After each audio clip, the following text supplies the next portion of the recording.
now we are going to discuss the questions related to Niti Aayog. Now, discuss the role of Niti Aayog. What is the role of Niti Aayog in transforming India's planning framework? How does it differ from its predecessor, the Planning Commission? How does Niti Aayog differ from its predecessor, that is the Planning Commission? And what is the role of Niti Aayog in transforming India's planning framework? The role of the Niti Aayog. Niti Aayog is a policy think tank.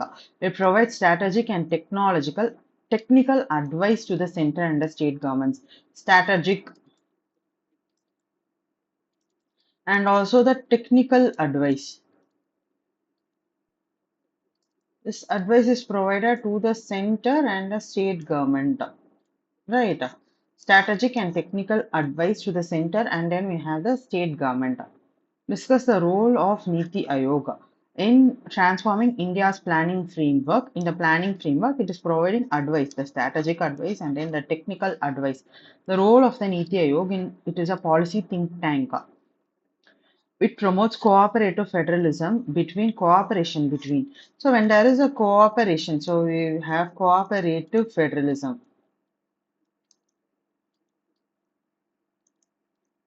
There's nothing but cooperation. We need to provide cooperation between the center and then we have the state, between the central and the state governments. Between the central and then we have the state governments. So it is a policy think tank. The first one is a policy think tank, right? And it needs to provide cooperation between central and the state government. In policy think tank, that is strategic as well as technical advice to the central and the state governments. Decentralized planning from bottom-up approach in planning and implementation. How does decentralization in planning occur? So we say that there is decentralization of planning when the approach is bottom up and approach is not top down. The approach is bottom up, right? So decentralized planning is when the approach is bottom up in the planning and implementation. Innovation and best practices. It encourages innovation and disseminates best practices. This is similar to it is a policy think tank because it provides strategic and technical advice. It provides cooperative federalism like cooperation between the center and the state. Decentralized planning is what we mentioned in the bottom-up approach. Innovation and best practices encourages innovation and disseminates the best practices. Monitoring and evaluation monitors the implementation of government programs and initiatives. Differences between the Planning Commission and the Niti Aayog.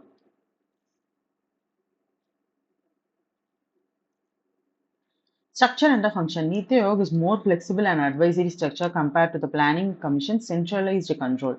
So the structure and the function is here we say that the Niti Aayog is having more flexible. It is flexible and then it is having an advisory structure.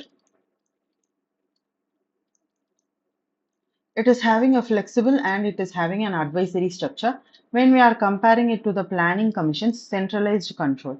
The Planning Commission is having a centralized control, right? So we have the Planning Commission. The Planning Commission is having a the Planning Commission is having a centralized control. So Niti Aayog is having more flexible and advisory structure when compared to the Planning Commission is having a centralized control, right?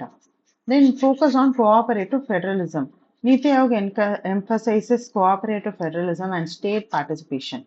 Role in the policy making. Niti Aayog acts as a think tank providing policy inputs whereas Planning Commission has powers to allocate funds to the states. Niti Aayog is going to act as a think tank in the policy inputs. So we are going for the policy inputs, whereas we have the Planning Commission has the power. It has the power to allocate funds. Planning Commission has the power to allocate funds to the state. But Niti Aayog is just provides input. Planning Commission has the power to allocate the funds to the state. Planning approach. Niti has a bottom-up approach where focusing on the grassroots level planning and implementation. Resource allocation. The Planning Commission was involved in allocation of the funds, whereas Niti Aayog does not have financial powers. This is very important. Resource allocation. With respect to the resource allocation, The planning commission had so we say that the planning commission was involved in the allocation of the funds. We had the planning commission and the allocation of the funds by the planning commission. Whereas we have the Niti Ayoga. It does not have a financial powers, right? Now the relevant articles with respect to centralization and decentralization is first, distribution of the legislative powers between the center and union and the states is 246 Schedule 7. So we have earlier discussed like 246 is Schedule 7. 280 is Constitution of the Finance Commission. SR Bommai case is cooperative federalism. Now, success of Niti Aayog's flagship initiatives like Aspirational District Program and Atal Innovation Mission. Aspirational Districts Program ADP and Atal Innovation Mission is AIM. So we have two, right? Aspirational District. So Aspirational District Program. We have it as Aspirational District Program, and then we also have the Atal Innovation. That is Atal Innovation Mission. So Aspirational District Program and Atal Innovation Mission. The Aspirational District Programs. So in the Aspirational District Programs, the objective is to improve the socio-economic conditions in 112 underdeveloped districts. So the number is 112. Triple one, here you had a 2. So 112. 112 underdeveloped socio-economic indicators. What is the indicator? Socio-economic indicators. So health, education, basic infrastructure, agriculture. Right. When it is a district, it consists of both rural and urban areas, right? So agriculture is included over here. Socio-economic indicators. The objective of the aspirational district program. So we have the aspirational district program. Aspirational district. The objective of the aspirational district program is to improve the socio-economic conditions. We need to improve the socio-economic indicators first, right? So the socio-economic indicators, this is in 112 underdeveloped. This is in 112 underdeveloped districts.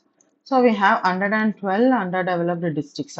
Focus on the health, education, agriculture, and basic infrastructure. We need to the focus is on the health. Socio-economic parameters is like health. Then the next parameter is the education and infrastructure, health, education, infrastructure, agriculture. Right. Now the success is improved performance in various indicators, use of real-time data for monitoring and public-private partnership. Improved performance in various indicators are having improved performance and the use of real-time data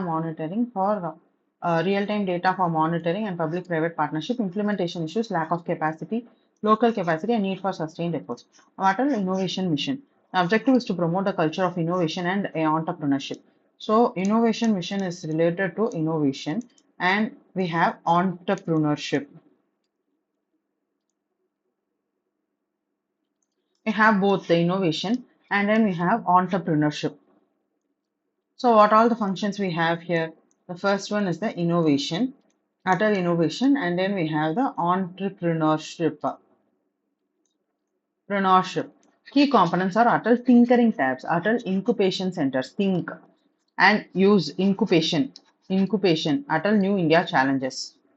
So Atal Tinkering Labs, Atal Incubation Centers, and then we have Atal New India Challenges.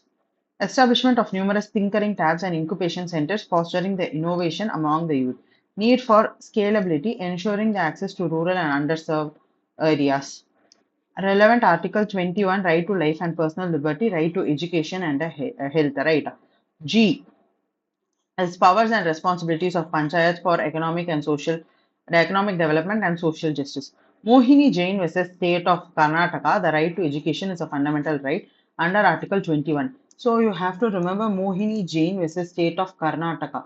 Mohini Karnataka. Mohini, Karnataka, 1992. So this is two, Mohini as well as Karnataka, 1992. Right. The right of education is a fundamental right under Article 21. Now only we have the Article 21 itself. The right to education. So education is a fundamental right. We have education as a fundamental right under Article is 21. The education is a fundamental right. Paschim Banga Khet Mazdoor Samiti versus State of Punjab emphasizes the state duty to provide adequate medical facilities. It's too long to write. Next question is role of Niti Aayog in promoting SDGs. Niti Aayog is promoting SDGs, right? So what is the role? Critically analyze the role of Niti Aayog in promoting SDGs. Key roles in promoting SDGs. First, we need coordination. Then we have to do monitor and we have to report policy framework, capacity building, partnerships. Right. The role in promoting the SDGs. First is coordination. Coordinates with the central and the state governments for the implementation of the SDGs. We need to coordinate with the central government and then we have to coordinate with the state government also. So we need to coordinate with the central and the state government for implementation of the SDGs. Right. Monitoring and reporting. Monitor the progress to SDG India Index and dashboard. Policy framework provides policy guidance and frameworks for achieving the SDGs. Capacity building enhances the capacity of the states and local bodies to implement SDGs. Partnership enhances with various stakeholders, including the civil society and private sector. SDG index India indexes by Niti Aayog. This is the performance of the states and union territories on SDGs. Right. So we have the SDG India index. This is by the Niti Aayog.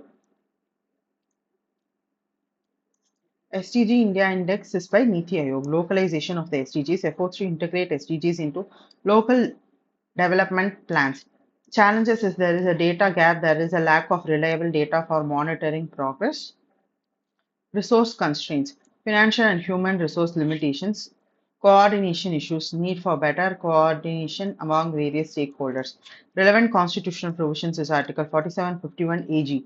47 is the duty of the state. So 4 plus 3 is what we have the 7. Right. So 47 is with related to the state and it is related to the health. Somehow we need to remember that when it comes to 47, it is related to the health of a state. Okay. So the duty of the state, this is DPSP. We obviously know this as DPSP. So the role of the state to increase the level of nutrition and standard of living and public health. Nutrition, SOL, standard of living, and then we have public health. So three objectives are mentioned over here.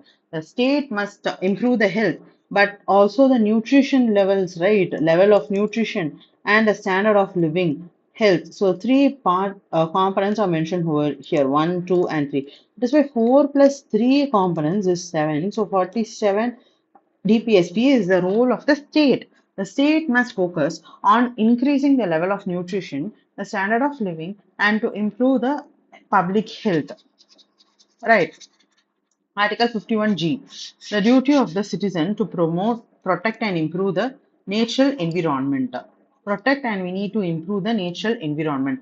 The duty of the citizen, and then we have the environment. 51AG. Now G is related to environment, right? You need to mention the keyword that ground. Ground is a natural resource, right? Ground is our environment. So G for ground, right? So improve the protect and improve the natural environment. The role of the citizen must protect and improve the natural environment. Uh, this one case alone is enough for here.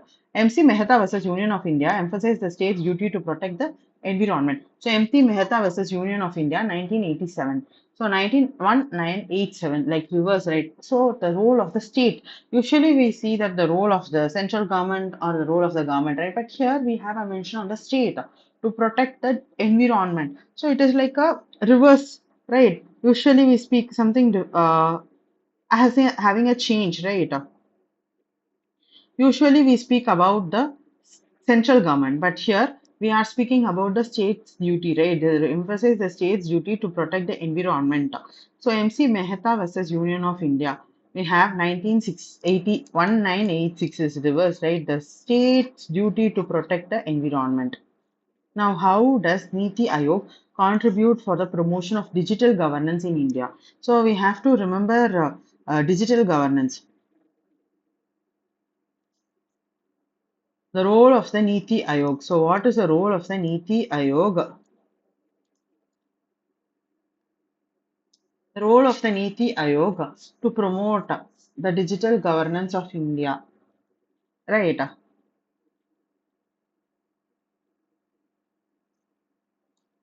How does Niti Aayog contribute for the promotion of the digital governance in India? What are the key contributions? Is Digital India program supports the implementation of Digital India initiatives. Policy frameworks develops the policy frameworks for digital governance, such as national strategy on artificial intelligence. Right. It supports the implementation of Digital India initiatives. We have Digital India, right? So the Digital India initiatives are supported by Niti Aayog. Apart from that, we have a national strategy. There is a strategy, right? National strategy, and this strategy is on AI, artificial intelligence, develops policy frameworks for digital governance such as the National Strategy for Artificial Intelligence. Innovative projects promotes the digital solutions for governance and public service delivery. For we need to have the governance. So we say that we have the governance and we have the public service delivery. You are going for the service delivery, right? So public service delivery. So governance and public service delivery, e-governance is digital, right? Aadhaar integration. So we'll go for examples later. Capacity building enhances the digital skills and capacity among government officials and citizens. Now examples. Aadhaar integration facilitated the integration of the Aadhaar in various government schemes for efficient delivery of the services, promoted digital payments like BEAM, UPI, digital banking. So Aadhaar integration is done over here. Facilitated the integration of Aadhaar. So the Aadhaar has been integrated in various government schemes for efficient delivery of the services. Digital payment. Promoted the digital payments is BEAM is a digital payment, UPI is a digital payment, and digital banking.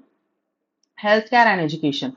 Encourage digital platforms like the telemedicine, online education, and e-learning. So, apart from digital payments, we have healthcare. How in health you can bring digitization. This is through telemedicine.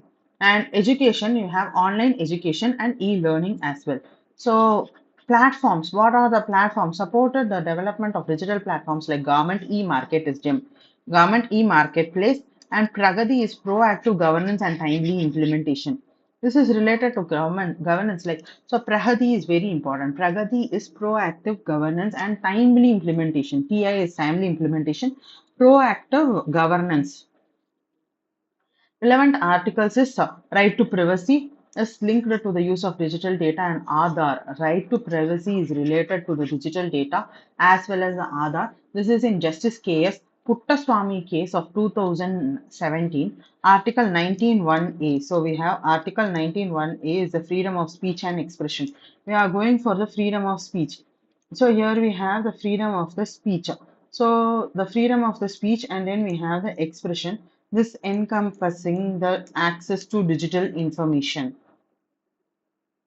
Justice K.S. Puttasamy versus Union of India, the right to privacy as a fundamental right under Article 21 with implications for digital governance and data protection.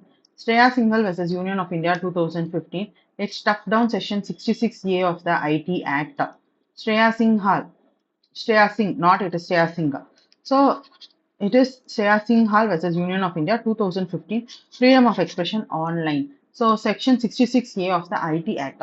So Shreya Singhal versus Union of India, this is 2015. Whereas we have Justice K.S. Puttasamy case versus Union of India is 2017, right? So when Shreya Singhal versus Union of India case 2015, it struck down the Section 66A of the IT Act. It affirmed that the freedom of expression online. Niti Aayog had played a transformative role in India's planning framework with a focus on cooperative federalism, innovation, and digital governance. It has initiatives aimed to promote and sustainable development, enhance socio-economic conditions, and improve public service delivery to digital means. However, challenges remain, requiring continuous efforts to enhance effectiveness, coordination, and resource allocation.